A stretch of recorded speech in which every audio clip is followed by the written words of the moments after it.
السلام عليكم يا أحلى متابعين. بنبدأ كلامنا بالصلاة على النبي عليه أفضل الصلاة وأتم التسليم، وما تنسوش دعمنا باللايك والشير للفيديو والاشتراك في القناة وتفعيل الجرس علشان يوصلكوا إشعار بكل جديد بنعمله. معادنا النهاردة مع مسلسل جديد وهو اسمه 100,000 Years of Gas Refining. ب100,000 سنة اتجمع تلاميذ مدرسة تيان كلهم مع المعلم الكبير، ومن ضمنهم تاي شيزو، ووصاهم المعلم انهم يتدربوا بأقصى قوة عندهم علشان يقدروا يطيروا. والكل عمل بالنصيحة وبقوا يتفقوا واحد ورا التاني، ما عدا تاي شيزو اللي فضل يحاول 50,000 سنة وبرضه ما كانش فيه أي تقدم بيحصل له. حتى عامل النظافة العجوز طار وهو لسه، وفضل تاي شيزو مستني يجي عليه الدور، والسنين عمالة تمر لحد ما عدى عليه 90,000 سنة، وحس بالياس وقرر إنه يحبس نفسه في الجبل ويتدرب أكتر. بعد سنين اقتحم ليو يون قصر طائفة تيان، وقال لمينج واتشانج إنه هيتجوزها ويبقى سيد الطائفة أو هيقتلها هي وكل تلاميذ الطائفة، وده لأنه كان عايز يسيطر على الطائفة. وقفت مينج بكل شجاعة وقالت له إن الموت بشجاعة أفضل ليها، ووقفت تقاتل حراسه وكانوا أقوياء جدا. في اللحظة دي خرج تاي شيزو من الجبل بعد ما عدى عليه 10,000 سنة كاملة، وكان شكله عجوز، بس بعد ما عدى من الفتحة الزمنية رجع شاب تاني، وقال لنفسه إن كده بقاله 100,000 سنة منتظر اللحظة اللي هيطير فيها. وبنرجع تاني لمينج اللي كانت لسه بتقاتل، ولما ليو يون لاحظ إنها تعبانة طلب منها تستسلم وتتجوزه أفضل، لكن هي برضه رفضت ولسه هتضربهم تاني. كان تاي شيزو وصل ووقف بينهم ومنعها. سخر منه ليو يون هو وكل اللي معاه، وقال له إنه ما شافش ولا واحد قهوة من طائفة تيان. واحد من اللي معاه قرب من تاي شيزو علشان يضربه، فلمسوا تاي شيزو بصباعه وطيروا بره القاعة خالص. وبص اللي باقيين وشاور على 2 منهم وقال إنه هيقتلهم بدون ألم، وخنقهم وقال إنه كل السنين اللي فاتت وهو بيضرب على تشي. وأول ما ليو يون شاف اللي حصل أخد باقي المقاتلين اللي معاه وهرب بيهم. كانوا كلهم مستغربين من قوة تاي شيزو، بيسألوا جاب القوة دي كلها منين وهي مملكته. فخرج تاي شيزو وراهم وسبقهم لدرجة انهم لقيوه في وشهم، وقعهم وسألهم رايحين فين. اترعبوا منه وفضلوا يترجوا انه يسمح لهم يمشوا وانهم غلطانين ومش هيعملوا كده تاني ابدا. وقال له ليو يون انه جوهر ذهبي قوي جدا ومش لازم يضيع وقته معاهم. فقال له تاي شيزو انه هيروح لوالده اللي بعته علشان يقضي على طائفة يونشان كلها، بس الاول لازم يموته. ومسكه من راسه وركز على طاقة لتشي لحد ما مات. وجه الدور على المقاتل اللي كان معاه، وفي طائفة يونشان لقيوا الجو اتغير والغيوم ملت المكان فجأة، وبرق نزل صعق الكل. ولما الجو راق كان كل المقاتلين اللي واقفين ماتوا. وقف ليو تشتن والد ليو يون سيد طائفة يونشان مش فاهم اللي حصل، ولقى تاي شيزو واقف في وشه فسأله هو مين. رد عليه تاي شيزو انه سيد طائفة تيان وقتل ابنه وجاله مخصوص علشان يقتله هو كمان. وقتها اتجنن ليو تشين من كلامه، طلع مصفوفة الموت وقال له ازاي يتجرأ ويجي لحد عنده ويقول الكلام ده. فمسك تاي شيزو واحد من حراسه من رقبته وقال له انه هيقتل كل تلاميذ الطائفة، وفعلا قتل اللي كان ماسكه وقتل بعدها كل التلاميذ اللي كانوا موجودين، وسحب ليو تشين ليه وضربه وقال له انه ما يحاولش يقرب منه علشان مش هيقدر. فجالهم زعيم طائفة يونشان وعمل مصفوفة كبيرة وقال لتاي شيزو انه مجرد ممارس لتشي وهو اقوى منه بكتير. فقرر تاي شيزو عليه انه طلع سيف ضوئي كبير وقتل بيه ليو تشين. واستغرب الزعيم ان تاي شيزو معاه سيف زي ده عمره آلاف السنين، وفي حمل المصفوفة وطلع منها تنين عملاق. وقال لتاي شيزو ان الموضوع ما انتهاش لحد كده. فسخر منه تاي شيزو وقال له كويس ان معاه تعبان صغير زي ده، وقسمه بسيفه القطع. وكان الزعيم واقف مش مصدق اللي شايفه، وقع على الارض من التعب. في اللحظة دي جت مينج ومعاها مقاتلين من طائفة تيان علشان يساعدوه، لكن اتفاجئوا لما لقوه قضى على كل الموجودين بقوته. وقتها ركعوا له كلهم وقالوا له انه هديه من الاجداد علشان يخلي طائفة تيان رقم 1 في العالم. طلب منهم تاي شيزو انهم يجمعوا كل ثروة طائفة يونشان اللي بقت ملكهم خلاص، وفعلا جمعوا كنوز كتيرة جدا وادالهم حلقة فراغ علشان يحطوها فيها. منبهروا جدا بحلقة الفراغ وقالوا له ان دي كنوز غالية جدا مش موجودة غير عند الطوائف الغنية. وعرف تاي شيزو ان كان في حد حاطط على مكانه في الجبل حجر لقفل التظليل، وده بيقفل المساحة والادراك، بمعنى انه بيفضل محبوس في المكان وما يخرجش منه. ولولا انه خرج منه بالقوة كان فضل محبوس هناك. وسأل نفسه مين اللي ممكن يكون عمل كده ومش عايزه يخرج تاني. فجت مينج وطلبت منه ما يفكرش كتير ويريح اعصابه ويشرب كوباية شاي. فسألها هو ايه اللي حصل من وقت ما مشي من 10 سنين.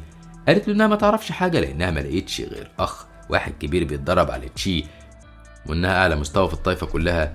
وجه قطع كلامهم صوت هجوم على القصر من مقاتل عملاق ضرب كل حراس القصر، وقال لهم انه جاي ينتقم منهم بعد اللي عملوه في طائفة يونشان. فطلعت له مينج وفي ايديها السيف بتاعها ووقفت في وش المقاتل. فضحك المقاتل وسخر منها وقال لها ان شكلها هي سيدة الطائفة، وطلب منها تسلمه كل كنوز طائفة يونشان وهو هيسيبها تعيش هي وتلاميذها.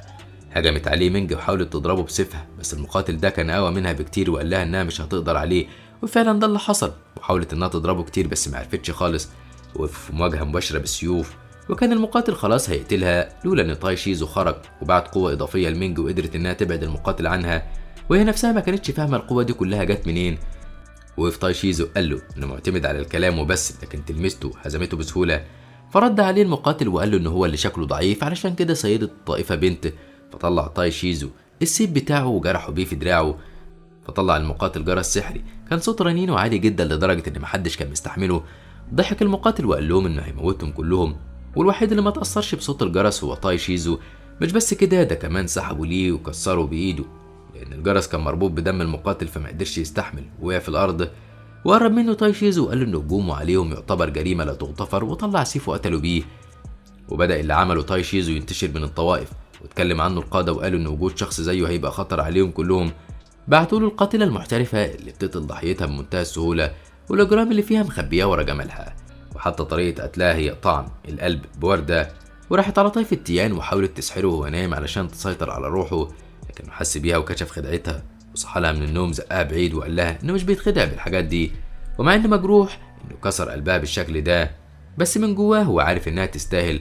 فضربت المقاتلة الأرض بإيديها وظهرت على حقيقتها وقالت له ان مفيش حد يتجرأ يقدر يعمل معاها كده، واتملت الدنيا بدخان أرجواني. قالت له انها ما كانتش متوقعه ان تدريبات لتشي تقدر تكسر سحرها بالشكل ده، بس حظه الوحش خلاها تعرف اساليب تانية وهتقضي عليه بيها. وخلت نفسها 3 نسخ حوطهم من كل اتجاه، وكل نسخه طلعت ماده سحريه حدفتها عليه.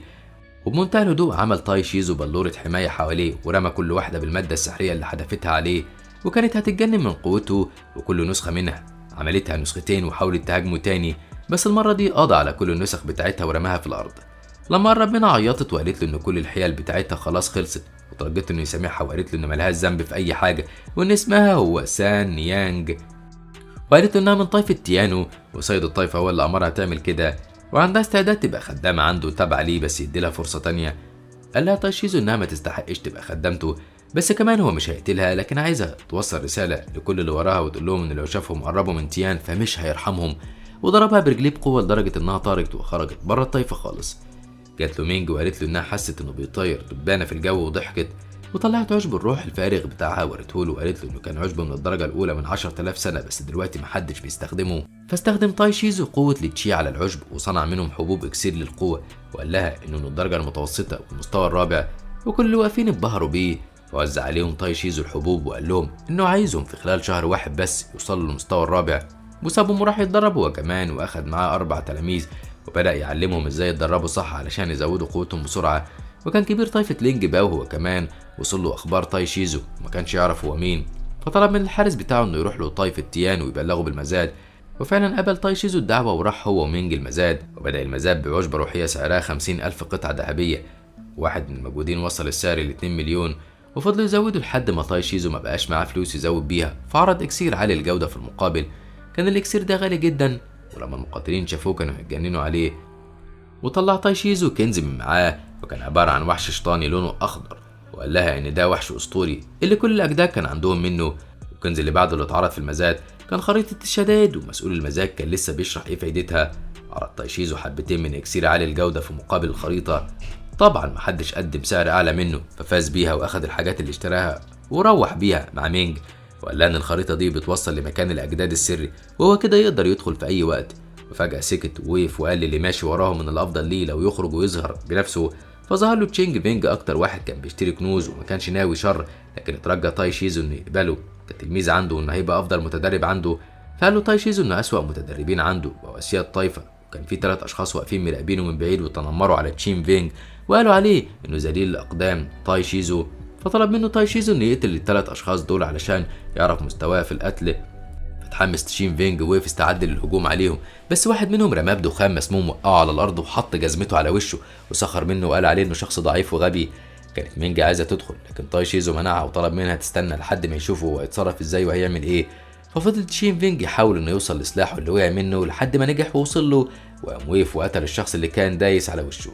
كان مش قادر يقف على رجليه لان لسه السم جواه وتعبان، ومع ذلك وقف يقاتل الباقيين بكل شجاعه، لكن كانوا اقوى منه وواحد منهم كان هيقتله خلاص. فاتدخل تاي شيزو وبعده عن تشين فينج وحط ايده على ظهره وخلصه من كل السموم اللي في جسمه، وطلع السم على وش المقاتل. وقف تشين فينج يشكر تاي شيزو وراح يكمل على المقاتل اللي السم جه في وشه، ورجعوا كلهم على قصر تاي في التيان.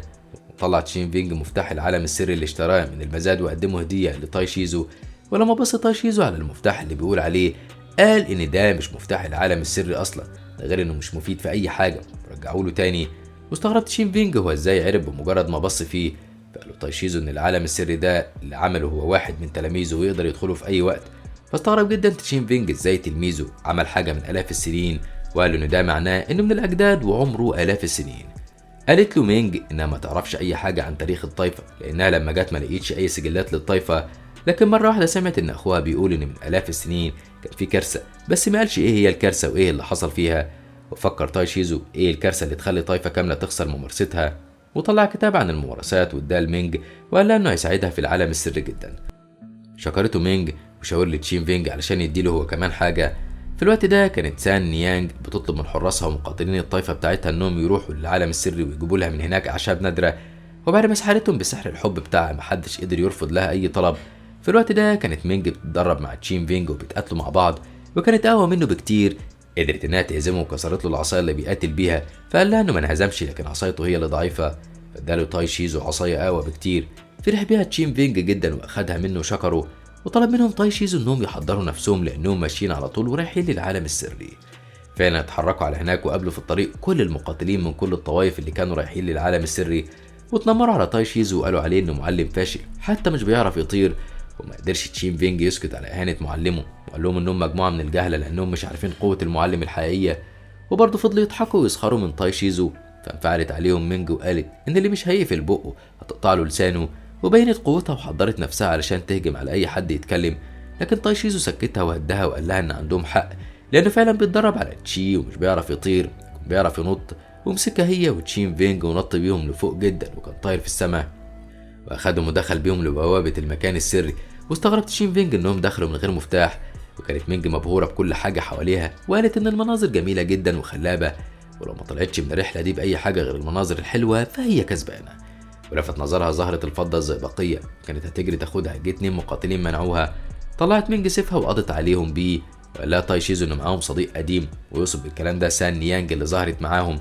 فعلا جات لهم وهي عماله تنهج، قالت ان ملهاش ذنب في ان اصدقائها اغبياء وعايزين يسرقوا اي حاجه قدامهم، وحاولت كتير انها توقفهم بس من غير فايده، وترجتهم انهم ما يقتلوهاش، وفي المقابل هتوصلهم لكنز غالي جدا وهو زهرة اللوتس الثلجيه. حذرتهم ان الموضوع مش هيبقى سهل لان الوحوش بتحرس المكان ده، ولو مهتم بالموضوع ده فهي هتوصله لحد هناك. قال تاي شيزو في نفسه ان اكل في مره من الزهور دي مع صديقه القديم زيان يورو، وكانت حلوه جدا.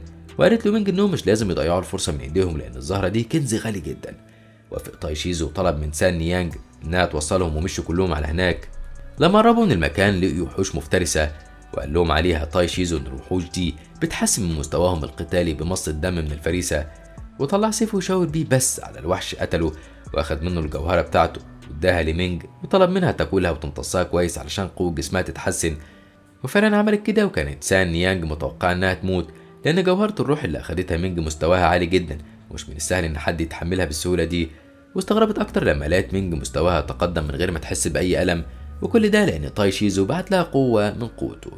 ترجته سان نيانج انه يقبلها تلميذه عنده، وقالت له انها كانت مضطره تبقى شريره لانها وحيده والعالم قاسم، مش عايزه حد يحس انها ضعيفه او ملهاش حد لان وقتها ما كانش الناس هترحمها.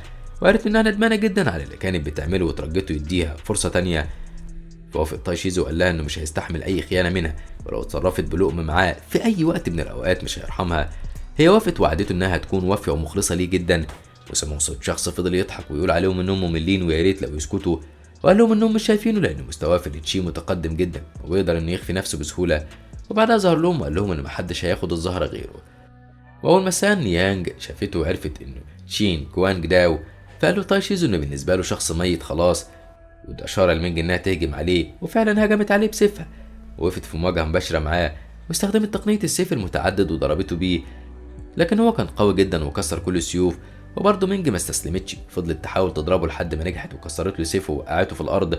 وكان شين كوانج داو مش متخيل ازاي ان بنت ضعيفه ممكن تعمل فيه كده، وقال لها طالما هيموت يبقى لازم يموتها هي كمان معاه، وكان هيفجر نفسه فيها. سحبها تاي شيزو بعيد عنه بسرعه وعمل بلوره حمايه حواليها، وخنق شين كوانج دو بايده لحد ما مات. قال إن كل اللي استخدموا الأساليب الشيطانية دي اتقتلوا بإيده. وأخيرا جالهم تشين فينج وما كانش يعرف اللي حصل معاهم، واستغرب إن في جثة مرمية في الأرض، ولا ظهرت لوتس ثلجية كبيرة في الأرض، فأخدها وقال عليها لتاي شيزو. وطلب تاي شيزو من سان نيانج إنها تروح على القسم الجنوبي الغربي لأنه حس إن في حاجة غلط، وطلب منها تبلغه بكل حاجة بتحصل هناك. وكمل هو وتلاميذه طريقهم قدامهم مجموعة من المقاتلين مسلطين قوتهم على بوابة علشان يفتحوها، بس ما كانوش قادرين خالص. ولما شافوا تاي شيزو واللي معاه قالوا لهم ان محدش يجرؤ ويظهر قدامهم لانهم بالنسبه لهم مجموعه من النمل. سخر منهم تاي شيزو وقال لهم ان النمل عايز يجرب القتال معاهم، وقرب منهم تشين فينج، والمقاتلين حضروا قوتهم واستعدوا للقتال. ادالهم تشين فينج مفتاح ذهبي وحلقه فراغ فيها 90 مليون قطعه ذهبيه، وطلب منهم يسيبوهم وما يضايقوهوش.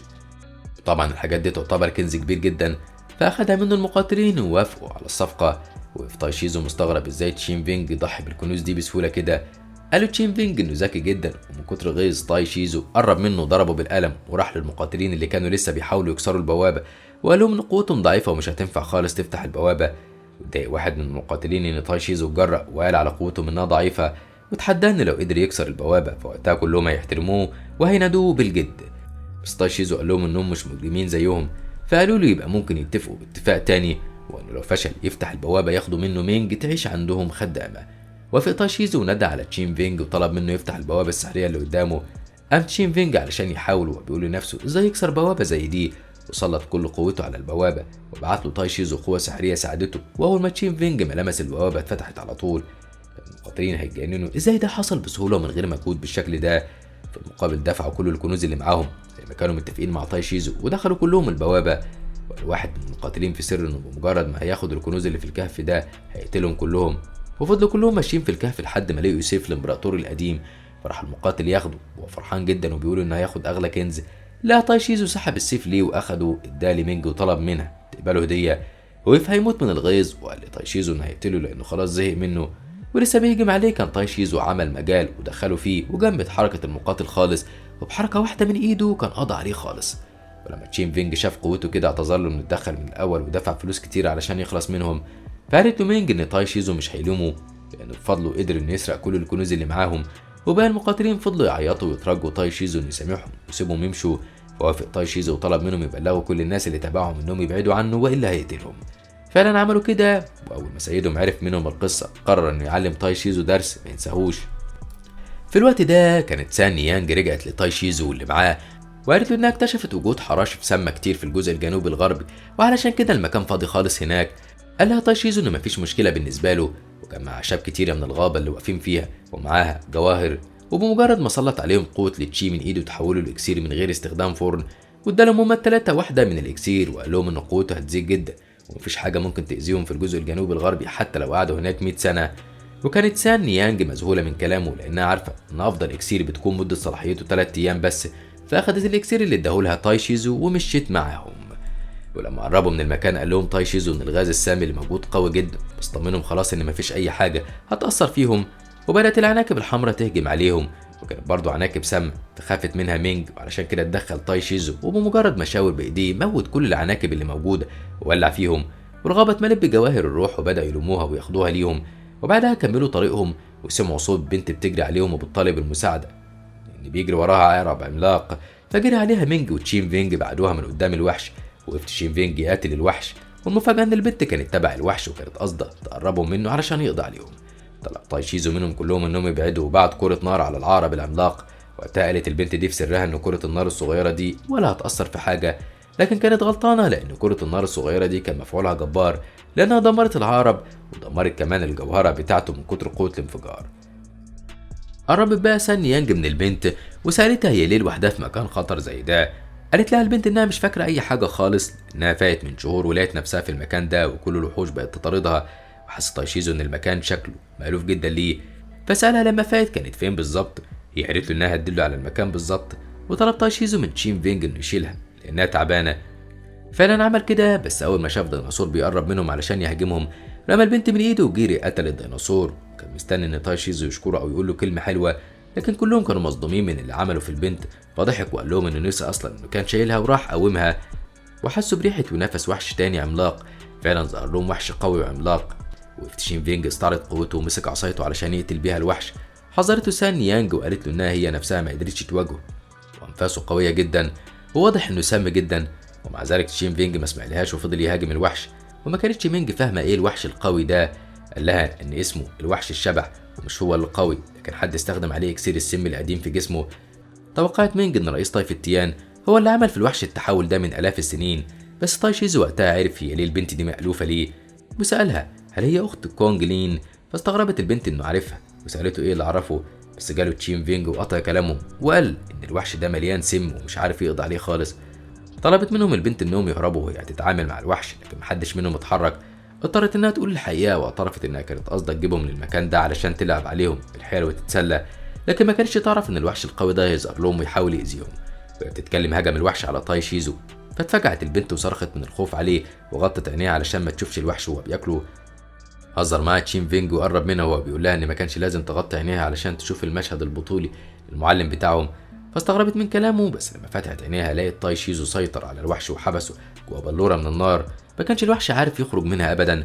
وزود عليه تاي شيزو الحصار بقفل تيان كيو، وده كتف الوحش من رجليه وايده ورقبته.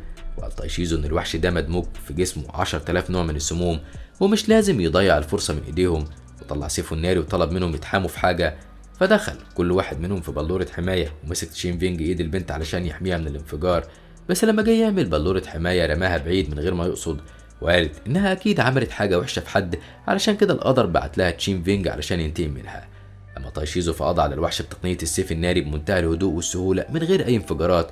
فقال تشين فينج انه معجب جدا بقوته وطلب منه يعلمه. اخد تاي شيزو جوهرة الوحش وراح اداها للبنت وقال لها انها تعالجها من اي جروح وكمان هتزود قوتها، وده هيفرح اخوها جدا. وقتها عرفت كونج يعني انها واقفه قدام تاي شيزو واعتذرت له على انها حاولت تخدعه، واكدت له انها ما كانتش تعرف هو مين. فقومها تاي شيزو من الارض وقال لها انه مش زعلان لكن عايز يعرف ايه اللي حصل من 10 سنين. قالت انها ما تعرفش لان من 10 سنين السما تحول لونها للون الاحمر. فاخد اخوها وقفل عليها في الاوضه السحريه بسرعه وادالها اكسير وقال لها انها لما تصحى هتلاقي كل حاجه كويسه، وهي لسه صاحيه من كام شهر وما لقيتش حد ولا حتى اخوها. والوحش الشبحي بلع حبه القوه اللي كانت معاها وانها ترجع تاني لعزلتها وتتدرب هناك. فسابها ورجع للطايفه هو والباقيين، وموقفين بقى بيتفرجوا على الكنوز اللي رجعوا بيها. حس تاي شيزو ان في حد بيراقبهم واستخدم قوته في المجال كله لحد ما ظهر له واحد متخفي اسمه دينج شيانشي كان بيراقبهم علشان يعرف اخر خطط ليهم.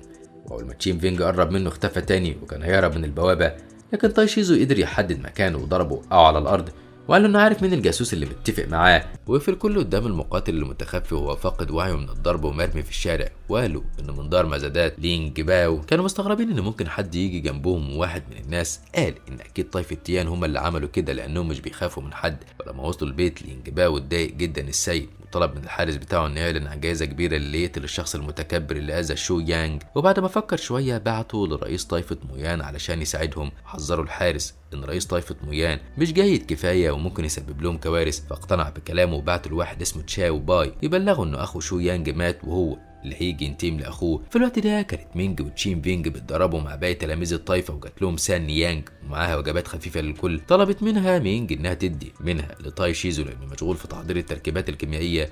فوافقت سان يانج وراحت علشان تقدم له الاكل اللي معاها، ولقت شاو باي في وشها وبيسالها يا ترى بتخدع مين.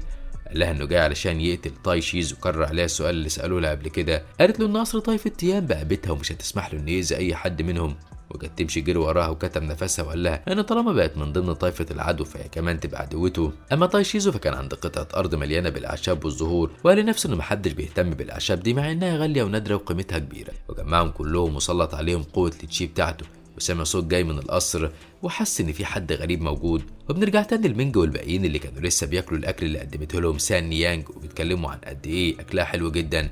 فلقوها وقعت قدامهم فجاه، ودخل تشاو باي بعدها وقال لهم انه هيقتلهم كلهم. هجم عليه التلاميذ الموجودين بحركه واحده من مروحته كان وقعهم كلهم في الارض. ولما مينج شافت اللي بيحصل ما قدرتش تسكت وهجمت عليه. وفي ساعتها تشين فينج وبرضه تشاو باي كانت قوته اكبر وضربهم هما الاثنين وقعهم في الارض. قال لهم انهم بالنسبه له كلهم عباره عن نفايات ملهاش اي قيمه. وفي سال عن تاي شيزو اللي بيقولوا عليه انه جدهم، فجاله تاي شيزو من ظهره وشال مينج من الارض واداها لكونج يان علشان تعالجها وتخلي بالها منها، وادالها اكسير علاجي علشان تعالجها بيه. وبعدها انتبه لتشاو باي وقال له انه اهان تلميذته واهان كل الطائفه، وطلع طاقه ضغط بيها عليه لدرجه ان تشاو باي وقع في الارض واتجرح في الثواني وكان اختفى من على وش الارض خالص. ورجع تاني تاي شيزو وقال لتشين فينج انه مش هيسكت على اللي حصل ده. وكان في الوقت ده في مزاد في اليانج باو، ووصل تاي شيزو ووقف في وسط القاعة وقال إن محدش هيبيع ولا هيشتري حاجة. عرض عليه سيد المزاد إن ياخد أغلى كنز موجود وهو سيف بقاله 100 سنة. أخد منه تاي شيزو وقال له إنه مش بيمسك الحاجات الرخيصة دي، وولع في السيف وخلاه رماد في الأرض، وقال له إنه بعت واحد لطائفته علشان يقضي عليها ويدمرها. وكل الموجودين عرفوا إن تاي شيزو قتل ناس كتيرة جدا، واتهموا سيد القاع جندان إنه قتل دينج شوان من غير سبب وكان هيهرب من قدامه. فسحبوا تاي شيزو ليه وقال له إنه خلاص وقت الهروب فات، وقتلوا بحركة واحدة من إيده. وقتها كل الموجودين خافوا وترعبوا وهربوا من قدامه. وجاله 2 مقاتلين تبع تشاو باي، وقال له انه كان تلميذ الشيخ التاني لطائفة الصوت السحري، وهم جايين ياخدوا حقه هو واخوه. وما كانش تاي شيزو عارف هو مين تشاو باي، فاتضايقوا جدا المقاتلين وقالوا له انه بيقتل الناس ما يعرفهاش ولا يعرف اسمها حتى. وقالوا بالهم انهم لو قتلوها هتبقى الطائفة بالكوم، لانهم هيقضوا على التلاميذ بسهولة وهياخدوا البنات خدامات عندهم. والفكرة لمعت في عينيهم وتحمسوا اكتر، وهجم واحد منهم على تاي شيزو بسيفه، فمسك تاي شيزو السيف من ايده ورماه بعيد، وضرب التاني كمان. وعلشان محدش منهم يقوم يهاجموا تاني قتلهم هما الاتنين، وهدم بيهم قاعة المزاد. واكتشف ان قاعة المزاد فيها سر، فنزل يكشفه بنفسه. ولما نزل لقى مبنى سري كامل تحت الارض مليان كنوز وحاجات كتيره. طلع المقاتل لسه عايش ونزل وراه وقال له ان التلميذ الاول في طائفه الصوت السحر، ودي طائفه قديمه، وانه مش هيقبل بالاساءه اللي حصلت له دي، وممكن يسامحه بس لو ركع واعتذر له. ضرب تاي شيزو الارض برجله وقال له ان في 3 حاجات مش بيحبها في حياته ابدا. اول حاجه ان حد يهدده، وسابه تاي شيزو وراح يجمع الكنوز وياخدها ليه. كان السيد جندان مستخبي وشايف اللي بيحصل، فكتف تاي شيزو بسلاسل على امل انه يقضي عليه. بس تاي شيزو خلص نفسه وفك السلاسل وحصل انفجار قوي، ففكر السيد جندان انه خلص منه وفضل يضحك ويحتفل. فلا تاي شيزو طلع وقف في وشه، وكان جندان مش مصدق نفسه، فقضى عليه تاي شيزو خالص وجمع معظم الحاجات اللي لقاها، وقال ان خلاص من النهارده مش هيبقى فيه دار مزادات لانجباو تاني لانه ولع فيها وهو ماشي. بدات الناس تتكلم عن كنوز طائفه تيان اللي كانت عماله تزيد، وقال ان كلها متخزنه ببيت الكنز الخاص، وانهم لو قدروا يسرقوا الفلوس دي كلها وقتها هيبقوا اغنياء جدا. وفضلوا يحلموا ويضحكوا باللحظه دي، واخدوا بعضهم وراحوا على الطائفه، فطلعت لهم سان يانج والباقيين قتلوهم وقضوا عليهم. وفتمنج دافت عن كل التلاميذ. واول ما وصل تاي شيزو قال للقائد ان قابل اخوه ورجالته على الطريق، ولما وقفوا قدامه قتلهم كلهم، وطلع جوهر الروح بتاعهم رماه للوحش الروحي علشان ياكلهم. وقال للقائد انهم طالما طلعوا تبعه يبقى لازم يروح لهم ويقتله هو كمان. بعد كده قال لتشينج فينج انه مبسوط منه علشان مهارته اتقدمت، والكلام ده فرحه جدا. وسال تاي شيزو على حاله سان يانج، فقالت له انها اتحسنت كتير بفضل الادويه اللي بيديها لها، وشكرته على اهتمامه بيها. فسالها لو لسه معاها من المخبوزات اللي كانت عاملاها قبل كده، قالت له انها خلصت كلها لكن هتعمل له بسرعه، وطلعت تجري على المطبخ. ولاحظ تاي شيزو ان في تلميذين جداد في الطائفه، فعرفوه على نفسهم وهم ليو دان ودونج. وقالت له مينج عليهم انهم بالرغم من انهم مش اقوياء بس مخلصين جدا للطائفه.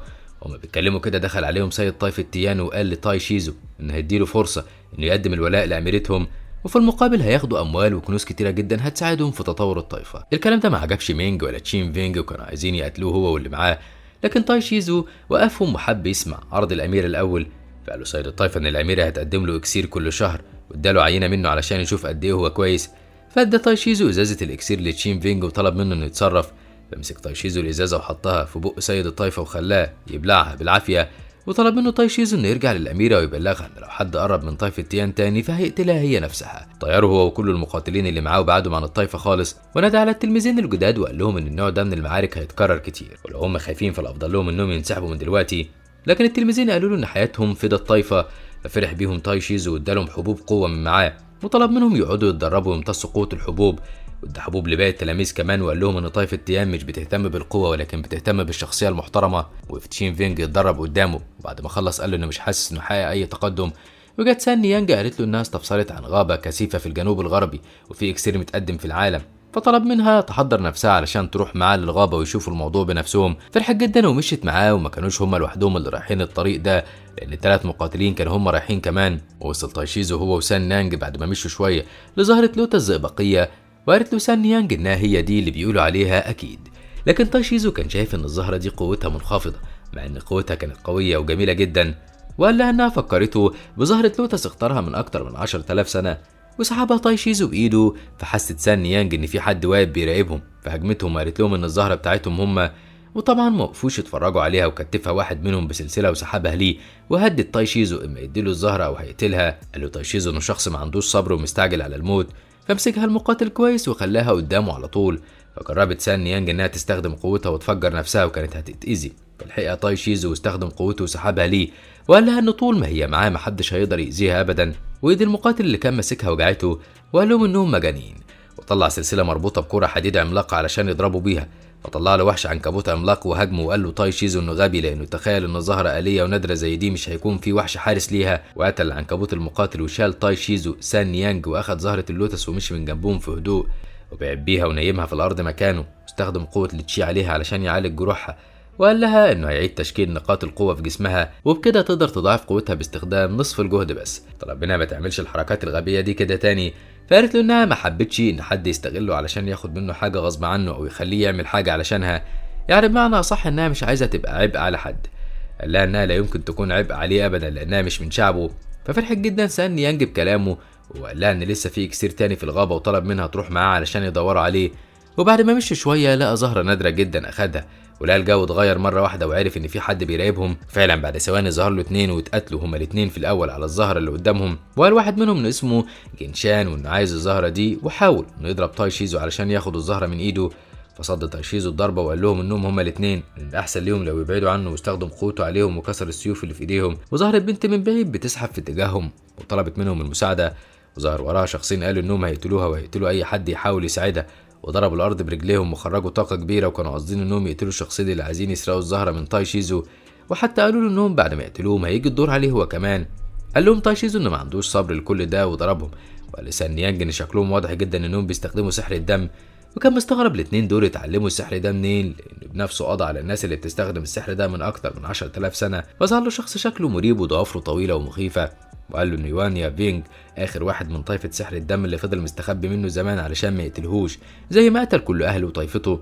وهجم على تاي شيزو بكل قوته، واستغرب جدا انه ما حصلوش اي حاجه ولا اتاثر باي حاجه، وفضل يقتله بكل الاساليب المحظوره. برضه لا ما تاثرش خالص، فخاف من القوه اللي تاي شيزو فيها وقرر انه يهرب، لكن طبعا تاي شيزو ما سابهوش يفلت بعملته وقتله بسرعه. واخدوا البنت اللي كانت على الارض ولقيوها فقدت وعيها، فادالها تاي شيزو اكسير من معاه عالج كل جروحها. ولما فاتت لقيت سان نيانج قدامها فشكرتها وقالت لها انها انقذت حياتها، لكن سان نيانج فهمتها الحقيقه وان الجد تاي شيزو هو اللي انقذها، فشكرته البنت. وهو سالها عن السبب اللي خلى الاتنين اللي كانوا بيجروا وراها يبقوا عايزين يأذوها. قالت له ان دول اتنين قتله عايزين يقتلوا اي حد قدامهم وخلاص، لكن تاي شيزو كان حاسس ان في سر تاني في الموضوع، فاستخدم العين الخارقه وعرف ان البنت دي من طائفه الشمس، وقال ان القطره دول اكيد عايزين يستخدموا دمها علشان يختموا الوحش المظلم اللي جواهم. وفضلوا طول الليل يتكلموا لحد ما طلع النهار، فقاموا مشوا مع بعض. وفجأة وقفت البنت في الطريق واتحولت والشر ملاها، ولما سان نيانج قربت منها علشان تطمن عليها كانت هتهاجمها، لكن تاي شيزو لحقها ومسك ايديها وعرف ان في روح شريرة مسيطرة عليها وامرها انها تبعد عنها. وفعلا طلعت روح يوان يينج، وده مقاتل من طائفة الدم قتلوا تاي شيزو زمان ودخل جسم البنت علشان ينتقم منه، وتحول الروح لوحش عقرب حجمه كبير جدا. فخافت البنت واترعبت، وقالت لتاي شيزو انه لازم يخلي باله لان الوحش ده خطر جدا، وقالت له ان طائفة سحر الدم استخدموه وقضوا على عائلتها كلها. لكن سان نيانج طمنتها وقالت لها ان الوحش ده ولا حاجة خالص بالنسبة لقوة تاي شيزو.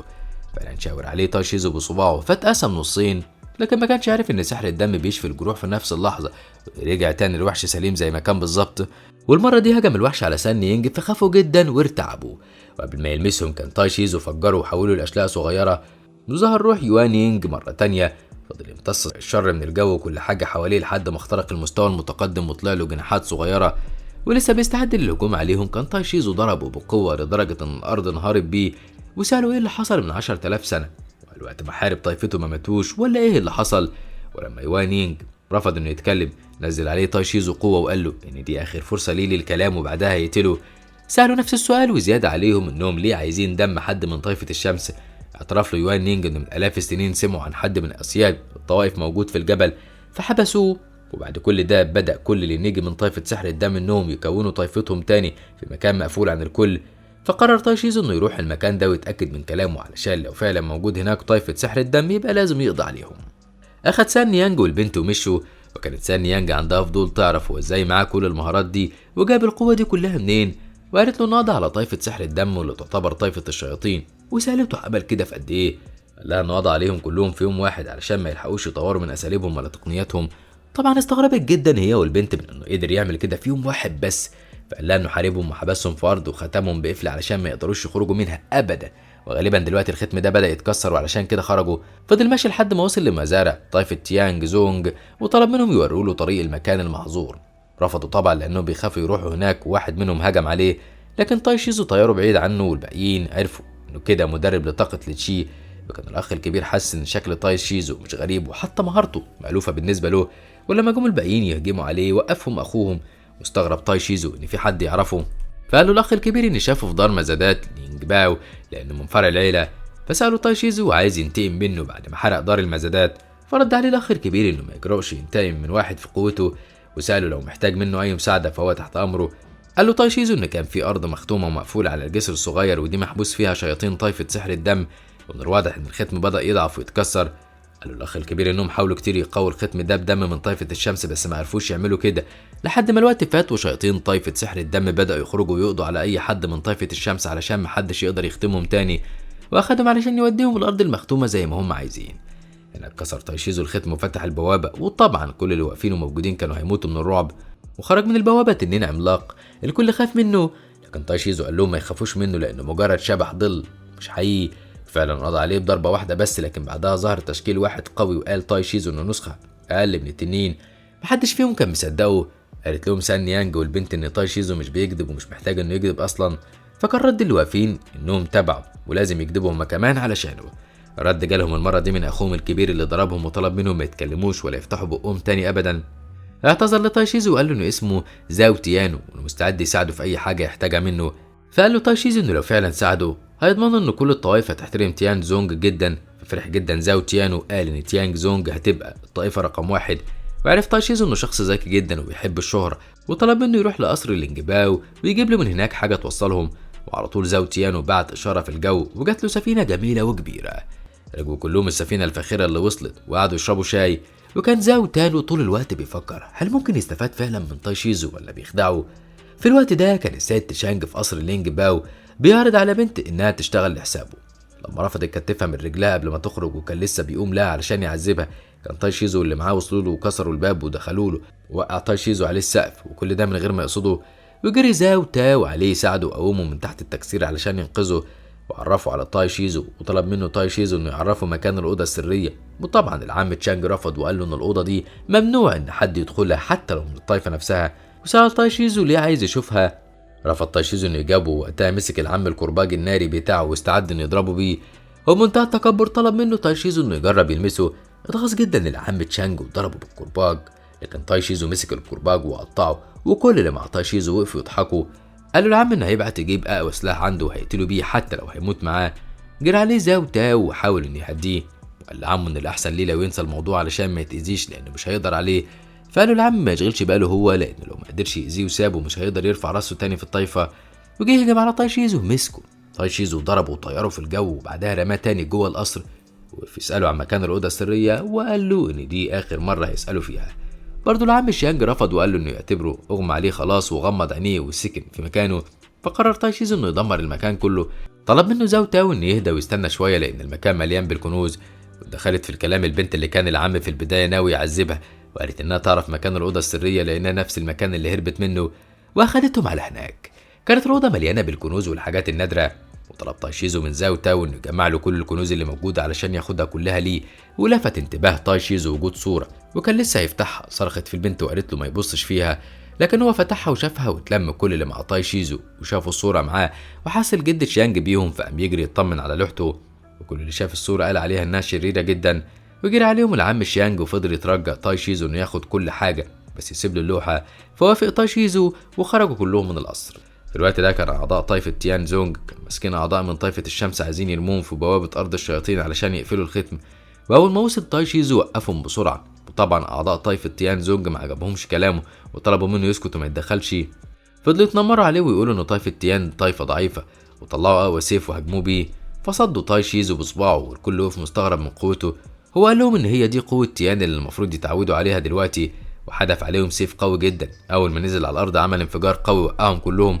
وطلب من سان يانج والبنت اللي من طائفة الشمس انها تنزل تطمن على عائلتها، وهو هينزل يقابل سيد طائفة تيانج زونج. واول ما قرب من القصر بتاعه خرج له السيد وحدف عليه السيف، فمنع تاي شيزو السيف انه يوصل له. فخرج له سيد الطائفة بنفسه ووقف هجمه، فعمل تاي شيزو بلورة حماية تمنع اي هجوم انه يوصل له. وقال على سيد الطائفة انه شخص متهور وبعدوا عنه وطلب منه انهم يتكلموا بهدوء. لكن سيد الطائفة قال له ان لو الطوائف الباقية عرفوا ان تلاميذ طائفة تيانج زونج تعرضوا للهجوم من معلم تشي يبقى ازاي هيحترموهم بعد كده. ولما لقى تاي شيزو مش عايز يهدى ومصمم على انفعاله، طلع سيفه الذهب واستعدله. وما كانش سيد الطائفة فاهم ان اللي كان بيعمله ده خدعة، لان مفيش حد بالقوة دي في الحقيقة، وهجم عليه بسيفه. وفضل تاي شيزو هادي جدا، بس اول ما السيد قرب منه بعدوا عنه، وجرب سيد الطائفة اقوى تقنية وهي الرعد المميت، وبرضه لغى تاي شيزو كل ده بحركة واحدة من سيفه. وبعدها فجر اقدم صخرة موجودة وتعتبر رمز للطائفة. وبكده عرف سيد الطائفة انه قدام قوة كبيرة جدا مش هيقدر عليها ولا هو قدها. رمى السيف وانسحب من القتال، وقال ان قوة تاي شيزو بقت باينة بمجرد ما حد يبص عليه. وسابه تاي شيزو وراح وقف قدام باب من ابواب الطائفة، ورسم عليه بقوة لتشي، وقال ان ريحتها كلها ألم وجراح. كان الباب ده بيوصل لطائفة مو يون، وما كانش واقف عند الباب ولا تلميذ واحد، لكن بمجرد ما داس اول خطوة في اتجاه الباب نزل عليه بلورة سجنته، وظهرت سلاسل قوة كتفته. وظهر له حارس الباب وسأله عايز ايه وازاي وصل للباب ده، وهل يعرف سره ولا لا، لانه لو ما يعرفش فيبقى يستحق الموت. فقال له تاي شيزو انه ده مجرد تشكيل ضعيف وبيستخدموه كحارس جبلي. اتضايق جدا الحارس من كلامه، وقال له ان ده تشكيل توارثته الاجيال في طائفة مو يون، وعندهم بقاله الاف السنين. ونادى على مقاتلين تبعه علشان يسخروا ويتنمروا على تاي شيزو وهو محاصر في التشكيل. قالوا له ان كلها دقايق ودمه يغرق المكان. ففاجئهم تاي شيزو وحرر نفسه، وحتى البلوره كسرها وخرج لهم. وفي الحارس اللي معاه هيتجننوا، خصوصا ان هم مش شايفينه عمل اي حاجه ولا حتى بذل اي مجهود على بال ما حرر نفسه. وقال الحارس انه اكيد بيستخدم السحر الاسود او بيعتمد على الخدع. لكن تاي شيزو قال له انه من طائفة تيان يعني القوة كلها. واول ما الحارس سمع اسمه اتعصب اكتر، وقال له انه الشخص اللي قتل تشاو باي وقتل ناس كتيرة تانيين على ايده. وحب تاي شيزو انه يضايقه اكتر، فعمل نفسه بيحاول يفتكر مين هو تشاو باي، وقال له انه قتل ناس كتيرة ملهمش قيمة. فعلا الحارس كان خلاص جاب اخره وجهز ضربة بكل قوته، وقال لتاي شيزو انه هيقتله. واستخدم بعدها تقنية القتال المميت، وضحك المقاتلين اللي معاه وقالوا انه تاي شيزو هيتقطع حتت دلوقتي. الحركة اللي عملها الحارس جمدت المكان كله. بحركة واحدة عملها تاي شيزو بصباعه ولع في المكان كله وعمل هجوم ناري على الحارس. فضل الحارس يصد النار ويبعدها عنه، لكن النار اخترقت الدرع بتاعه ووقعته في الأرض. وسأله تاي شيزو لو لسه عنده حاجة تانية يعملها، فرمى عليه الحارس تعويذة حولته لدخان وحبسه جوه إزازة. الإزازة دي كان سلاح سحري جواها عالم تاني عبارة عن صحراء مليان بالهياكل العظمية. راح الحارس علشان يبلغ القادة باللي حصل معاهم. لهم بيحاولوا انهم يختموا بوابة أرض الشياطين لأن عندهم بوابة ليها، لكن ما كانوش قادرين، وخرج لهم منها تنين قوي جدا وعملاق. فطلع الحارس نفس الإزازة اللي محبوس فيها تاي شيزو وحاول يسحب التنين فيها، لكن كل اللي حصل ان تاي شيزو هو اللي خرج وقضى على التنين بضربة واحدة. وقال الحارس انه كان جوه الإزازة بيجمع الجواهر من الوحوش الميتة، وفجأة طلع له فلازم في المقابل يعوضه.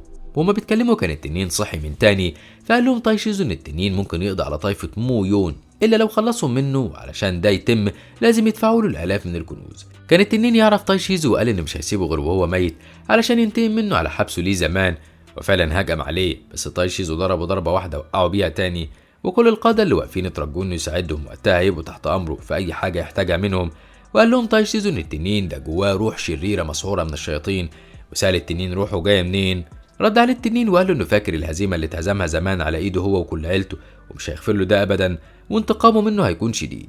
وفتح بقه على اخره وهجم عليه علشان ياكله، فصده تاي شيزو بصباعه وفي اسنانه وسحب قوته. فوعي التنين وقال انه ما اتغيرش من وقت حربه معاهم زمان من الاف السنين. فسأله تاي شيزو ايه اللي حصل من 10,000 سنة. حكى له التنين ان وقتها حصلت الحرب الكبيرة والجرح قبل ما يهرب، وترجى تاي شيزو انه ما يعذبهوش لانه خلاص كبر ومش هيستحمل اي تعذيب خالص، ولو عاوز يموته يا ريت يموته على طول. قال له تاي شيزو انه ممكن ما يقتلوش، لكن في المقابل يبقى وحش روحي لطائفة تيان ويعيش في سلام هناك من غير ما حد يأذيه ولا يأذي حد. كل قادة طائفة مو وون شكروه ووصلوه لحد بوابة الخروج. وأول ما وصل راح لقاعة المواهب الجديدة، وكان الكل هناك بيقيس قوته. ووصلت فراشة وقفت على ايد تاي شيزو، عرف منها ان تشين فينج اتعرض لحادث. وصل خبر لتاي شيزو بان كونج يان وتشين فينج في خطر لان اتقبض عليهم في دار الطب. فراح لهم على هناك على طول. وهو في الطريق قابل بنت وولد بيدوروا على اعشاب علشان يعالجوا بيها والدتهم، واول ما شافوه اتفجعوا وخافوا. هو طمنهم انه مش شرير، لكن يعتبر جدهم لان عمره 100,000 سنة وعنده معرفة كبيرة جدا بالادوية ووصفات الكيمياء. قامت البنت وقفت وقالت له لو هيقدر يساعد والدتهم فهي مش هتخاف. فسحب منهم تاي شيزو الاعشاب اللي جمعوها وسلط عليها قوة لتشي وصنع منهم حبوب، وقال للولاد ان الحبوب دي هتعالجهم. وفي الوقت ده كانت مينج وصلت المكان اللي متفق عليه مع تاي شيزو انهم هيتقابلوا فيه، ولقيته مش موجود. فقررت انها تدخل لدار الطب وتنقذ تشين فينج وكونج يان. ودخلت أوضة حست إنها طبيعية ومفيش فيها أي حاجة مريبة، بس بمجرد ما لمست الحيطة اكتشفت إن فيها مصفوفة، فبعدت بسرعة وعرفت إن الحيطة دي وراها أصحابها المخطوفين. من غير تفكير كتير طلعت سفة وهدمت الحيطة، وفعلا لقيتهم جوه متكتفين وسألتهم عن حالتهم. قالت لها كونجيان إنها سليمة وإن الراجل المجنون اللي اسمه زو تشي راجل مجنون ادالهم أدوية كتير علشان يجرب مفعول عليهم، والنتيجة إن تشين فينج بقى تعبان. فهمت مينج إنه ما كانش بيجرب عليهم أدوية بصحيح، لكن ادالهم سم وقال لهم إن الجد تاي شيزو معاه مضاد للسموم. وفجأة دخل عليهم شخص وقال لمينج إنه مبسوط بوجودها لأن كده بقى معاه فار تاني لتجاربه، وطلع مصفوفة فيها سم وحدفها عليها.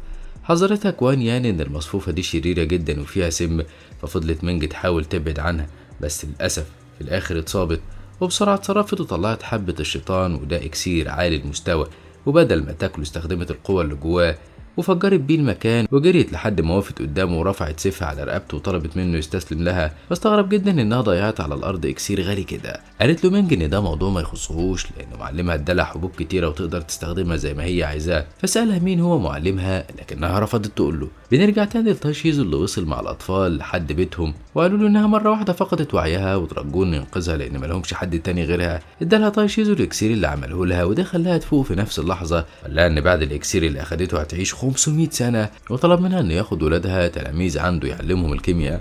فوافقت الام ووقفت البنت والولد قالوا له اسمائهم لو مينج وليو تشينج. كان تاي شيزو استخدم قوه لتشي واستخرج السم من جسم الام وحوله لكتله، وخرج وقف عند باب البيت وهو ماسك السم وبيقول ان اللي بيستخدم السم ده بتكون نيته شريره لانه مش قاصد يقتلها لكن يخليها تعبانه طول الوقت. وخرجت ليو تشينج ندهت عليه وقالت له ان الاكل جاهز، وقالوا للولاد انهم حضروا الاطباق بنفسهم وكانوا فرحانين جدا. ولسه تاي شيزو هياكل جم الناس نادوا على الولد والبنت وطلبوا منهم يخرجوا لهم.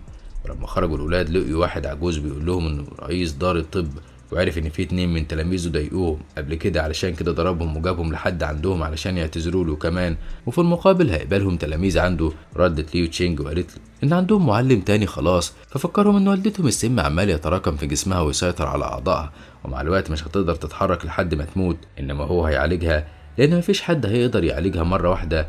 قالوا ان المعلم بتاعهم عالجهم مره واحده، فندهوا على تاي شيزو وقالوا لرئيس دار الطب انه عالج والدتهم خلاص. رئيس دار الطب لتاي شيزو انه كان متابع الولدين دول وعامل حسابه انه هياخدهم ليه وتلاميذه وفي المستقبل يورثوا دار الطب. رد عليه ليو مينج انه مش هيتعلم من حد تاني غير تاي شيزو لان هو اللي انقذ والدتهم. ولما جه جين دانكي واحد من تلاميذ الرئيس اللي واقفين يهجم على تاي شيزو، وقف ليو مينجو اللي صد الضرب عنه ودخل تاي شيزو هو كمان وضربه هو وزميله ورئيسهم واكلوا كتله السم اللي خرجها من جسم والده الطفلين، وقال لهم ان محدش يقدر يقرب من تلاميذه. فضل رئيس دار الطب يترجى انه يساعده ويعالجه من السم اللي اداهوله، لكن تاي شيزو تجاهل كلامه خالص وطلب من الطفلين انهم يمشوا معاه على طيف التيان. واول ما وصلوا ادالهم زي التلاميذ الرسمي، قال لهم انه هيعلمهم تقنيات الكيمياء وعلمهم ازاي يعملوا اول اكسير في حياتهم. فقالت له لي تشينج انهم فهموا الطريقه بس هم قوتهم المحدوده مش زيه، فشرح لهم ازاي يقدروا يزودوها مع الوقت. كانت مينج قطعت كلامه وقالت له انه اتاخر عليها، فدخلت انقذت اصحابها وكانوا معاها وكان معاها الشخص اللي كان خاطفهم. وقالت لتاي شيزو ان اداره الطب اصدرت قرار بالقبض عليه، والمجرم اللي معاها اول ما شاف الاكسير اللي في ايد ليو مينج وليو تشينج كان هيتجنن وسالهم جابوه منين ومين عمله. ضربوا تاي شيزو ومشي علشان يتصرف في قرار القبض عليه وراح ورا كل تلاميذه. في الوقت ده كان رئيس دار الطب واقف قدام الفرن بتاعه، اثر السم كان ظهر عليه خالص وبيحاول ان يلاقي له علاج لكن ما كانش عارف خالص وكانه فقد كل مواهبه في الكيمياء. وكان الحارس بتاعه هو مرعوب وقال له ان تاي شيزو وشعبه جايين له. فعلا كان تاي شيزو وصل ووقف قدامهم مقاتلين من الطائفه، فقال لهم تشين فينج ان الجد تاي شيزو عايز يتحدى اقوى المقاتلين واقوى الكيميائيين، ولو خسر هيديلهم صناديق كتيره مليانه كنوز، بس لو كسب فدار الطب هتبقى ملك لطائفة تيان. خرج رئيس دار الطب ووافق على منافسة الكيمياء بدون منافسة قتال، وقال ان دار الطب مش خايفة من اي منافسة. وخرج الشيخ الكبير وقال ان الانسان دايما بيتعلم، وطالما ان في حد جه لحد عندهم وطلب منافسة يبقى لازم يقبله واكيد هيتعلموا منه حاجات كتيرة. بدأت المنافسة على طول ووقف تشين فينج يشجع الجد ويهتف باسمه. سكتته مينج وقالت له ان الجد تاي شيزو لسه ما بداش اصلا. وقف 6 كيميائيين يتحدوا الجد وقالوا ان مستوى الاكسير هو اللي هيحدد الفايز. وقف كل واحد قدام الفرن بتاعه يحضر الاكسير، والجد مر عليهم اداهم نصايح. ولاحظ الشيخ الكبير قدرات الجد تاي شيزو وقال عليه انه موهوب بشكل ما يتصدقش. والمساعدات اللي قدمها الجد للكيميائيين بقت كل الافران متشع نور قوي جدا، حتى الكيميائيين ما كانوش مصدقين جوده الاكسير اللي عملوه في النهايه. قال كبير الشيوخ لتاي شيزو انهم خلاص كده اتهزموا وهو الفايز، بس رئيس دار الطب ما عجبوش الكلام ده وقال له انا لسه ما حضرش اكسير اصلا، يبقى ازاي يعترف بالهزيمه؟ سحب الجد تاي شيزو العناصر بتاعته وسلط عليهم قوة لتشي، وفي ثواني كان محضر حبوب كتيرة مستواها متقدم جدا. وبعد أيام كان الكل بيتكلم عن طائفة تيان وإزاي بقت قوية بعد ما رجع لهم الجد تاي شيزو. وكان الأمير شياو قلقان منه وقال إنه بعت له ناس يطلبوا منه ينضم لهم وتقديم الولاء، لكن تاي شيزو رفض وقال شياو الكلام ده للجنرال. حس الجنرال ليو كايشان إنه بيستغله علشان يحرضوا لقتل الجد تاي شيزو وواجهه بالكلام، لكن شياو أكد له إن نيته خير والحفاظ على التوازن بين الطوائف زي ما هم محددين، فسابه الجنرال ومشي. قال له إنه هيحاول يحل الموضوع بطريقته. في الوقت ده كانت كوان يان بتتدرب مع تشين فينج وعاملين مسابقة مين فيهم اللي يكسب، وكانت كوان يان هي اللي بتكسب كل مرة، وقالت عليه إنه مغفل. من كتر غيظه هجم عليه، فضل يضربها بهزار فحدفته بعيد عنها. وكانت مينج بتتدرب جنبهم ودخل عليهم الجنرال ليو كايشان مرة واحدة وعرفهم بنفسه إنه جنرال مملكة شيا. قال لهم انهم استولوا على دار الطب وسالهم مين فيهم يبقى الجد تاي شيزو. قالت مينج ان نفسهم يعدي عليهم يوم هادي من غير مشاكل، وجهز تشين فينج نفسه علشان يهاجموا. فقالت له كوان يان انه اكيد مجنون لانه مش هيقدر عليه خالص. بدأ القتال بينهم، وفعلا الجنرال كان اقوى منه بكتير وكان هيقضي عليه خالص. فلحقته كوان يان فضحك عليهم الجنرال وسالهم عن مكان الجد تاي شيزو. جالهم الجد وقعد على الكرسي وقال له اسماء كل الموجودين وانه عايز يحذروا منه ومن حركاته لانه مش زي تلاميذه. وحس الجنرال بعدم التقدير منه لانه قاعد على الكرسي وهو بيكلمه، فطار في الجو ونزل عليه بسيفه والكل صرخ على الجد. لكن الجد كان بيتعامل بمنتهى الهدوء وصده بصباعه، واستغرب جدا الجنرال وقال له ان سيفه ده قوي جدا فازاي قدر يمنعه من لمسه بسهوله كده. قال له الجد ان ممكن يعتبره من الاشباح اللي عندهم قوه خارقه ومحدش بيقدر عليهم، وفضل يضربه وطهره في الجو وما كانش عايز يسيبه. استخدم الجنرال تقنيه قتال التجسيد واخدوا العالم تاني قتلوا فيه وهو وحش على شكل اسد، وكل ده في خيالهم. واستغرب تشين فينج انهم اتجمدوا ومش بيتحركوا خالص. وفي الاسد في عالم الخيال قال لتاي شيزو انه بالشكل ده مش هيقدر عليه ابدا مهما حصل، وجري في اتجاهه علشان يهجم عليه. لكن تاي شيزو خرج صورة روحه للطائر الفاينل وخرج منه قوة كبيرة جدا خلت الأسد مش قادر يتحرك من مكانه، وبدأ العالم الخيالي ينهار. فرجع الجنرال لشكله الحقيقي وطلب من الجد تاي شيزو انه يسامحه. رجعوا تاني للعالم الحقيقي وقعد الجنرال ثابت في مكانه، فما كانش تشين فاهم ولا حتى الباقيين هل هو مات ولا ايه اللي جراله وايه الخدعه اللي استخدمها الجنرال. قال لهم تاي شيزو ان الجنرال مستواه عالي جدا واستخدم تقنيه التجسيد والمرايه، واكتشف ان تقنياته متقدمه وروحه قويه جدا. ولسه الجد تاي شيزو بيكمل كلامه، لاحظ ان في غراب على الشجره وعرف ان في حد بيراقبهم على طول، فضربوا بكره نار وفعلا اتاثر الامير شياو بالضربه وخسر عينيه اليمين لان كان هو اللي متجسد في الغراب علشان يعرف اللي حصل. وفي الامير يقول ان تاي شيزو اكيد انسان مش طبيعي علشان يقدر يهزم الجنرال وكمان يكشف خدعته. ولو تاي شيزو جاله لحد عنده ورمى الجنرال ليو كايشان عند رجله، وقال للامير انه استغل الجنرال علشان يفوز بالمكاسب اللي وراه، وكل ده مش مهم بالنسبه له، لكن المهم دلوقتي انه هيدفعهم الثمن. خاف الامير وترجى انه ما يقتلوش، فقال له تاي شيزو انه ما قالش انه هيقتله لانه ابسط من كده بكتير، واخد منه كنوز كتيره في المقابل. قعد في وسط الكنوز مع تلامذته، واخيرا رجعت لهم سان يانج وطمنته انها بعتت كل افراد طائفه الشمس في السفينه، وتاكدت ان طريقهم بقى امان، وقالت له انها اكتشفت مكان في الجنوب مليان بالكنوز في اعماق البحار اسمه القلب الازرق. قررت مينج انها تروح تشوف الكنز، ولان تاي شيزو عارف ان ده مكان خطر جدا فقال لها ان الكنز ده مش مفيد بالنسبه له خالص، وقال لها بصراحه ان المكان مش امان ومش عايزه تخاطر بنفسها في مكان زي ده. اقتنعت مينج ورجع تاي شيزو بالزمن شويه وافتكر حكايه حصلت معاه ان في يوم من الايام نادى على تلميذته ليان شيو وقال لها انه عايز يعلمها مهارات السيف. فضل يخبط عليها بس ما لقاش حد بيفتح له. لما دخل عليه المبنى لقى جواب منها قالت له فيه انها مصممه انها تدور على القلب الازرق في اعماق البحر، ولما راح وراها ما لقاش حد خالص عايش. وبعد ما فهم من ذكرياته قرر انه يروح وياخده معاه مينج، ففرحت جدا انه غير رايه وحضرت نفسها ومشوا على طول بالسفينه. قالت له انها لاحظت ان من وقت ما سمع اسم القلب الازرق واتغير وكأن في حاجه مميزه جواه. حكى لها حكايه تلميذته ليان شيوي اللي راحت تدور على القلب الازرق فاختفت هي كمان، ودلوقتي بعد ما طلب القلب الازرق تاني بقى عنده امل انه ممكن يلاقيها، خصوصا ان جثتها ما ظهرتش ومفيش اي دليل على انها ماتت. فضلوا في السفينه لحد ما وصلوا لجزيره ونزلوا عليها، وقال مينج انهم هيروحوا لطائفه روح البحر. وهما في الطريق قرب من شجره كبيره وقديمه وقال ان جذورها مليانه بالمواد الطبيه والكيميائيه كويسه جدا، والشجره اول ما حست بوجودهم طلعت ثمار وحدفتها عليهم، فسحب منها تاي شيزو قوه التشي اللي طلع منها. هنا طلعت بنت سيفها من مبنى وطلبت منه يبعد عن الشجرة اللي عمرها 10,000 سنة وتعتبر شجرة مقدسة عندهم، وهجمت عليه بسيفها، لكنها اكتشفت ان قوته كبيرة جدا لانه صدها وكأنه ماسك درع قوي، واستخدمت معاه تقنية تانية لكن برضه ما قدرتش تلمسه حتى. قال لها ان سيفها نادر لانه سيف بلو دينج واستغربت البنت جدا انه يعرف اسم السيف، لان محدش يعرف اسماء السيوف غير ابناء الطائفة بس. سحب تايشيزو السيف منها واستعرض قوته بيه وشرح لها اساليب السيف ل 72. كانت البنت مبهورة حتى بكلامه، لان الطائفة كلها ما عرفتش غير 8 اساليب بس للسيف، وقالت له ان اسمها مينج، وجريت على القصر وهي بتنادي على المسؤولة علشان تقول لها، ودخل وراها تايشيزو ومينج. ولما المسؤولة طلعت من القصر وشافتهم لامت على مينج وقالت لها ازاي تدخل ناس غريبة للقصر. قالت لها مينج انها قبل الجنية. طبعا المسؤولة ما صدقتش ان تايشيزو ممكن يكون مهم او ليه مكانة كبيرة، وقالت لها انه خدعها. طلعت سيفها وجريت على تايشيزو علشان تضربه، لكنه صد الضربة بسهولة وقال لها على نقط التقصير اللي عندها وسلط عليها قوته وهي بتصرخ من الألم. لما خلصت نزلت المسؤولة وكان شكلها أصغر بكتير وقوتها زادت جدا، وقالت لمينج يعني إنها كسرت قيود ال1000 سنة، وشكرت تايشيزو جدا وطلبت منه إنه يسامحها على تهورها والكلام اللي قالته له، وسألته عن اسمه. أول ما عرفت إنه تايشيزو عرفته على طول إنه الجد القديم اللي كتير سمعت عنه واتأسفت له تاني. طلبت منه تايشيزو مخطوطة للقلب الأزرق، وراحت معاه علشان توريله كيف بيوصل لقاع البحر. ولما مينج قرب منه اكتشفت إن في تكوين حماية على البوابة. بعد تايشيزو فك التكوين ودخل جوه الكهف وقابل وحش قنديل البحر الأرجواني اللي عمره أكتر من 10,000 سنة. وطلع القنديل ريحتها حلوة جدا لكنها كانت سامة أثرت في المسؤولة ومينج يان، مع إنهم كانوا عند باب الكهف. وفضل الجد واقف جوه بلورة حماية والقنديل يهاجمه، والجد يستفزه أكتر بهدوءه وقال له إنه قنديل صغير وضرباته لذيذة.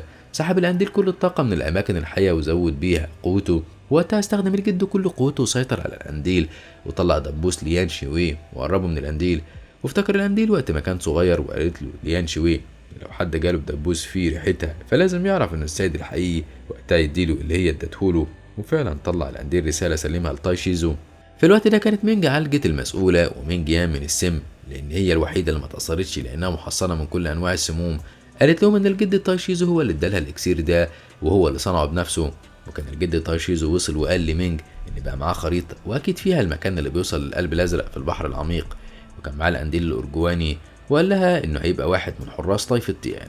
قالت له البطريرك إنهم أسسوا طائفة روح البحر علشان يحافظوا على الكهف على بال ما هو يجيله، ودلوقتي بيترجوه يقبلهم تلاميذ عنده. فوافق تايشيزو، وبكده طائفة روح البحر بقت تابعة لطائفة تيان بشكل رسمي. أخد مينج ومشي في الطريق. كانت مينج فرحانة جدا لأن طائفة تيان بتكبر وبقت أقوى من الأول بكتير. ناس كتيرة بتجري وهي خايفة، وواحد منهم خبط فيهم من غير ما يقصد، فسألوه بيجري وهو خايف ليه. فهموا منه ان في ناس شريرة بتهاجم الجزيرة، فسابوه وكملوا طريقهم. في الغابة وقفهم شابين كبار وكانوا عايزين يخطفوا مينج، فاتضايقت مينج لانها ما كانتش عايزة تتخانق طول ما هي ماشية، فقالت لتايشيزو انها تعتبر نفسها بتتدرب. ووقفت تقتلهم وقامت معركة قوية جدا بينهم، ان الشابين حسوا بالاهانة ان البنت تتفوق عليهم وتضربهم. وكان واحد منهم هيهرب وقالوا ان هيجيب لها باقي الرجالة ويجي لها علشان يقدر عليها، لكنها لحقته قبل ما يهرب وضربتهم هما الاتنين. وكان تشاو بينج كل ده واقف من بعيد بيتفرج. واول ما المعركة خلصت ظهر نفسه لمينج، قال لها انه بيكره التنمر، وشافهم هما داخلين الغابة فمشي وراهم علشان يحميهم من اي خطر، وما كانش يتوقع انها تطلع قوية كده. ولاحظ تايشيزو ان تشاو بينج بيستخدم كلمات مؤدبة جدا، وقال في باله انه بيحاول يظهر نفسه طيب علشان يخدعهم، ووافق على انه يمشي معاهم. وهم ماشيين قابلوا راجل عجوز بيشوي سمك فقربوا منه، والراجل خاف جدا على السمك بتاعه وقال لهم انه مستحيل حد يقرب منه.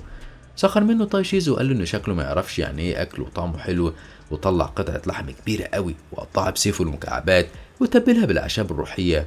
فقال العجوز عليه اكيد انه مجنون علشان بيهدر كل الاعشاب الغالية دي وبيستخدمها كأنها توابل. واستخدم كمان الجد تايشيزو قوة لتشيف التسوية، وريحة اللحمة كانت لذيذة جدا. طلب تايشيزو من العجوز انه يدوقها، وبمجرد بس العجوز ما شم ريحتها حس انه عايم في بحر من الاطعمة الجميلة والمختلفة، وكان بياكل ويعيط من جمال الطعم. واول ما قرب منهم نمر كتفه بقوته وكان عايز يفجره ويخلص منه، لكن الجد وقفه. عرفوا العجوز على نفسه وقال انه اسمه هوانج تيان، وشكروا الجد تايشيزو على الوجبة اللي ما اكلش زيها قبل كده، وسألوا مينج عن سبب وجوده في المكان ده. قال له هوانج تيان انه سمع ان القلب الازرق هيظهر من تاني، وده اكيد هيجذب وحوش كتير للمنطقة دي، ولها فرصة كويسة علشان يصطادها وياكل براحته. وقال له انه راجل عجوز وكل هدفه دلوقتي انه يستمتع بوجبات طعمها حلو من غير مجهود كبير. فسأل تايشيزو تشاو بينج لو هو كمان بيدور على القلب الازرق في البحر العميق. رد عليه تشاو ان فعلا بيدور عليه لان زوجته مريضة، وقال له الطبيب ان القلب الازرق هو الوحيد اللي يقدر يشفيها، مع انه عارف ان الرحلة دي هتكون مليانة بالمخاطر، بس عنده استعداد انه يعمل اي حاجة في مقابل انه ياخد قطعة منه علشان ينقذ بيها زوجته. وهما بيتكلموا تهزت الارض بيهم فجأة وما كانوش عارفين السبب، بس تايشيزو قال لهم ان القلب الازرق بدأ يظهر، وفعلا كان في جزيرة في وسط البحر قريبة منهم طلع منها ضوء قوي جدا وقفوا يتفرجوا عليه. في الوقت ده مجموعة مقاتلين ظهروا فجأة يقاتلوا بعض، وقال واحد منهم إن محدش هياخد القلب الأزرق غيره. وبعد ما قضى على كل المنافسين قال للحراس إنه هينزل للقلب الأزرق، ولو شافوا أي مقاتل ظهر يقضوا عليه قبل ما ينزل للقلب الأزرق على طول. وسابهم ونزل، وفعلا أول ما وصل تاي شيزو والباقيين لقيوا المكان مليان جثث، وقفلهم الحراس علشان يقتلوهم. وقف تشاو بينج وقال لهم إن ما عندوش أي نية إنه يستولى على القلب الأزرق، وكل اللي عايزه هو قطعة صغيرة من القلب الأزرق علشان يعالج بيها زوجته. فسخر منه الحراس وقالوا له إنه أكيد مجنون علشان يطلب منهم كده. فاتدخل هوانج تيان وقال لهم إن طريقتهم مش صح خالص. هنا سخروا منه هو كمان وقالوا له إنه أكيد عايز القلب الأزرق علشان يديله قوة شوية بدل ما هو هيموت كده. وقال لهم واحد من الحراس إنه موافق يديلهم كل اللي هم عايزينه بس بشرط يعملوا نفسهم كلاب.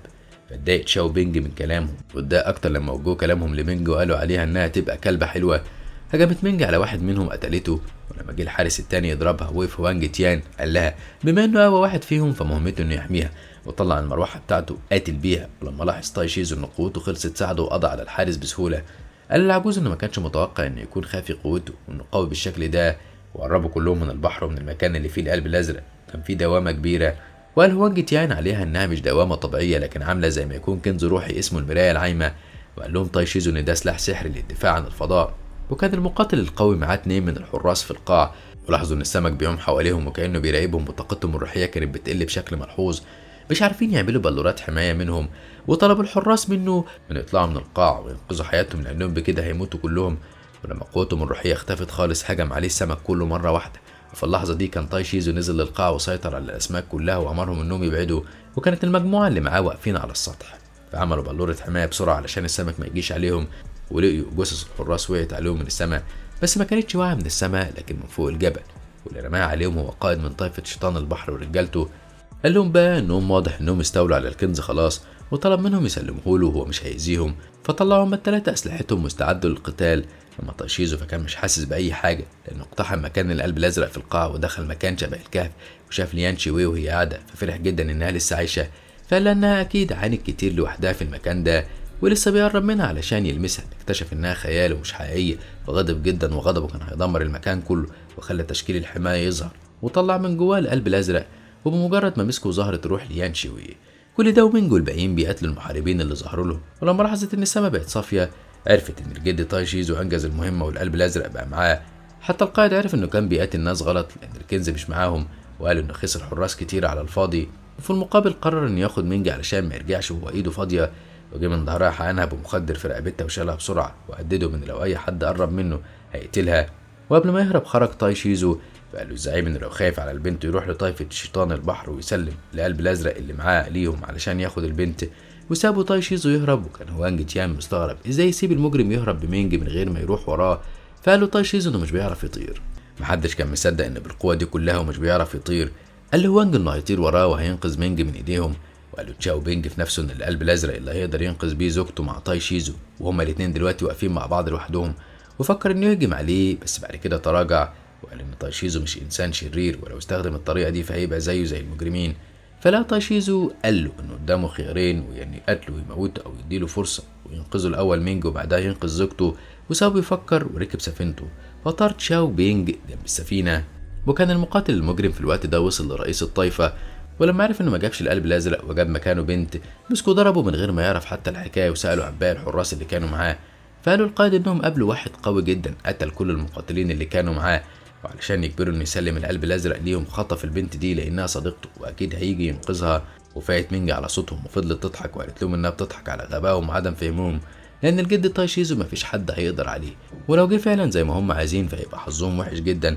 فقال المجرم انها بتقول اي كلام وخلاص لان رئيس الطائفه قوي جدا وما ينفعش حد يتقارن بقوته خالص. ولما سالوها عن مستواه قالت انه في مستوى تكرير الشي، وده يعتبر مستوى بدايه خالص. ففضلوا يضحكوا عليها ويسخروا منها. فوصل هوانج تيان وضرب القائد، وكان متضايق جدا ان مفيش وحوش في طائفه شيطان البحر. ومفيش ثواني وكان شاو بينج هو كمان وصل، وقال لرئيس الطائفه انه مش جاي يعمل مشاكل معاهم لكن جاي يتفاوض معاه. وقال له انه ممكن يصرف نظر عن كنز القلب الازرق، واخد كنز تاني غالي برضه. فوقف العجوز هوانج تيان وقال له انه مش فاضي للمفاوضات دي، وهجم على رئيس الطائفه. وبكده بدات المعركه بينهم. وكان رئيس طائفه شيطان البحر قوي جدا واستخدم تقنيه التحول الشيطاني المحظور، ودي مش كتير اللي بيعرفوا يوصلوا لها. لكن هوانج تيان برضه فضل يقاوم لحد ما اتحبس في مصفوفه شيطانيه. فطلع تشاو بينج المزمار بتاعه وعزف عليه واستدعى طائر ال100 روح وخلاه يهاجم رئيس طائفه شيطان البحر. وأول حاجة الطاير حاول يكسر المصفوفة ويحرر هوانج يان لكنه ما قدرش. وقف كل الحراس يهاجموا تشاو بينج بكل قوتهم لحد ما بقى خلاص مش قادر يتحمل أكتر من كده. كانت سفينة الجد تاي شيزو وصلت ودمر تاي شيزو قصر الطايفة، وكان الرئيس هيتجنن بعد ما المكان بقى زي الخرابة. ونزل تاي شيزو حرر مينج واطمن عليها، وكل ده رئيس الطايفة ما كانش شايفه. وأول ما قرب منه وشافه خاف وبعد عنه، وافتكر آخر مقابلة بينهم اللي كانت من آلاف السنين لما امتص دم التلاميذ وظهر له تاي شيزو هو وليان شوي وضربته وجرحته، فترجاها تسامحه ومش هيتجرأ يقرب منهم تاني. وافق تاي شيزو انه يديله فرصة، بس في المقابل كسر قرنه واخده ليه. وبعد ما رئيس الطايفة افتكر كل ده فضل يترجى انه يسامحه، وعلشان يسيبه قال له انه عارف مكان البنت اللي كانت معاه. وقتها هدده تاي شيزو انه لو بيخدعه وبيكذب عليه هيخليه يتمنى الموت. فقال له رئيس الطايفة ان من 10,000 سنة وهو بيتدرب في الركن الغربي من البحر الشرقي، وفجأة حس ان في نفس قوي وقرب منه لقى مقاتلين كتير محاصرينه، وما كانش فاهم سبب القتال بينهم ايه، ولها قدرت تهزمهم وسألتهم عن سبب وجودهم. فاستخدموا مصفوفة التضحية علشان يستدعوا ناس أقوى، وفعلا جالها واحد عملاق وبرضه فضلت تقاوم لحد ما قتلته في انفجار قوي وهي كمان فقدت وعيها. وقال لتاي شيزو انه قال له كل اللي يعرفه وترجاه انه يديله فرصة تانية، وقال له بباله انه لو وصل لمستوى القمة وقتها هيرجع يقتله. بس الجد تاي شيزو ما ادالوش الفرصة دي وقتله قدام الكل، وقال انه مش بيدي غير فرصة واحدة بس. وقال له انه عارف ان ليان شوي عايش، وطلع القلب الازرق وكانت باينة جواه. بس هل ده معناه انه بيخدع تشاو بينج ومش هيتخلى عن القلب لانه هيوصله لليان شوي، ولا هيتخلى عنها في مقابل انه يوفي بوعده وينقذ حياة المريضة؟ كده يخلص الفيديو بتاعنا النهاردة. لو عجبك ما تنساش دعمنا باللايك والشير للفيديو والاشتراك في القناة وتفعيل الجرس علشان يوصلك اشعار بكل جديد بنعمله.